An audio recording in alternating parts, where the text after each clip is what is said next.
আজকের আলোচনার মূল বিষয় হচ্ছে তরুণ সমাজের হাতে আগামী দেশ কেমন হবে তার উপর। তরুণ সমাজের হাতে আগামী দেশ কেমন হবে তা নির্ভর করে আমাদের তরুণ সমাজ কোন পথে আছে, তরুণ সমাজ কোন দিকে এগোচ্ছে তার উপর ভিত্তি করে। তরুণ সমাজ যদি আমাদের ন্যায় সৎ পথে নিষ্ঠাবানের দিকে এগোয়, তাহলে অবশ্যই ধরে নিতে হবে আমাদের দেশ একটা উন্নয়নশীল দেশের দিকে এগোবে।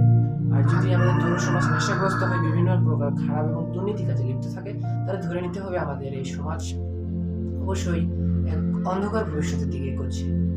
আমরা ধরতে পারি যেমন শিক্ষা যাতে মেরুদণ্ড হয়, ঠিক তেমনই ভাবে আমাদের একটি দেশের মেরুদণ্ড হিসেবে আমরা এই তরুণ সমাজকে বিবেচনা করতে পারি। অতএব তরুণ সমাজে যাতে কোনোভাবেই খারাপ পথে ধাবিত না হয়, খারাপ পথে না যায়, এই জন্য আমাদের বিশেষভাবে খেয়াল রাখতে হবে। তরুণ সমাজকে আমাদের সুন্দরভাবে সাবলীলভাবে গড়ে তুলতে হবে।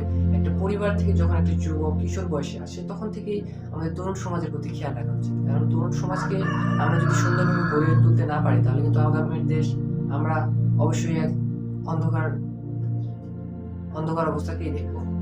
অতএব আমাদের একটা দেশকে দিক নির্দেশনা এবং সমাজকে সুনির্দিষ্টভাবে চালনা করার জন্য অবশ্যই আমাদের তরুণ সমাজের উদ্যোগ নেওয়া প্রয়োজন। আমাদের প্রত্যেকের সচেতন হওয়া প্রয়োজন। আমরা নিজে সচেতন হব, পাশাপাশি অন্যজনকে সচেতন হব।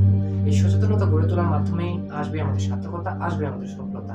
এর মধ্য দিয়ে আমরা আমাদের সমাজ থেকে প্রতিনিয়ত অন্যায়, দুর্নীতি এসব কিছু বন্ধ করতে পারবো। আর যদি এসব কিছু আমরা বন্ধ করতে না পারি, তাহলে কিন্তু আমরা দেখবো যে আমাদের পরিবার থেকে বেড়ে ওঠা একজন যুবক, সে কিশোর বয়সে আসার পর থেকেই এভাবে কিন্তু ধীরে ধীরে সে ভালো দিকটা খুঁজে না পাওয়ার কারণে সে কিন্তু ধীরে ধীরে খারাপ পথে যাবে। মাদক এবং বিভিন্ন নেশাগ্রস্ত হয়ে সে অন্যায় ও দুর্নীতিমূলক কাজে যোগদান করবে, যেটা আমাদের সমাজে হুমকিস্বরূপ। অতএব আমাদের খেয়াল রাখতে হবে যাতে কোনো যুবকই কোনো খারাপ সঙ্গ না দিয়ে, মাদকাসক্ত না হয়ে, যাতে খারাপ পথে ধাবিত না হয়।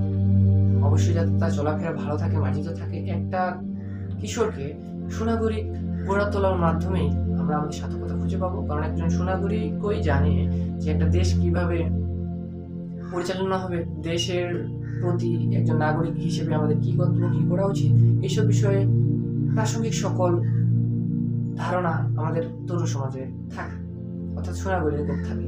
এই বিষয়ে যদি আমি একটা ছন্দ বলতে চাই, ছন্দটি হবে এরকম: নতুন সূর্য উঠেছে ওই নতুন আলোর গান, নবপ্রজন্মের চোখে স্বপ্ন দেখি বুক ভরা গান।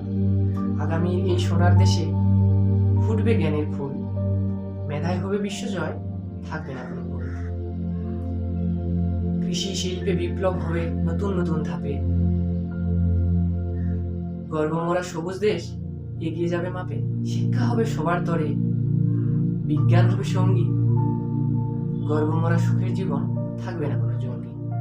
মিলেমিশে থাকবো সবে, থাকবে না কোনো ভেদ, তরুণ প্রজন্মের হাতে আগামীর বাংলাদেশ, দুঃখীহীন এক। তো এর মধ্য দিয়ে আমি আমার সংক্ষিপ্ত আলোচনা শেষ করছি। আশা করি সকলে ভালো আছেন, ভালো থাকবেন। সকল সুস্বাস্থ্য কামনা করে আমি এখানে শেষ করতে চাই। আর অবশ্যই তরুণ সমাজের প্রতি আমাদের বিশেষ পারিবারিকভাবে, সামাজিকভাবে এবং সরকারি বেসরকারিভাবে বিভিন্ন ধরনের উদ্যোগ নেওয়া প্রয়োজন, যাতে আমরা এই সকল বিষয়কে ধাপকে আমরা পার করে নিয়ে যাতে একটা তরুণ সমাজকে সুষ্ঠু নাগরিক সাবলীল হিসেবে গড়ে তুলতে পারি। যাতে আমাদের দেশের একজন নাগরিক হিসেবে যাতে আমরা দেশে তাদের একটা সম্পদ হিসেবে যাতে আমরা গড়ে তুলতে পারি, এই বিষয়টা আমাদের অবশ্যই খেয়াল রাখতে হবে।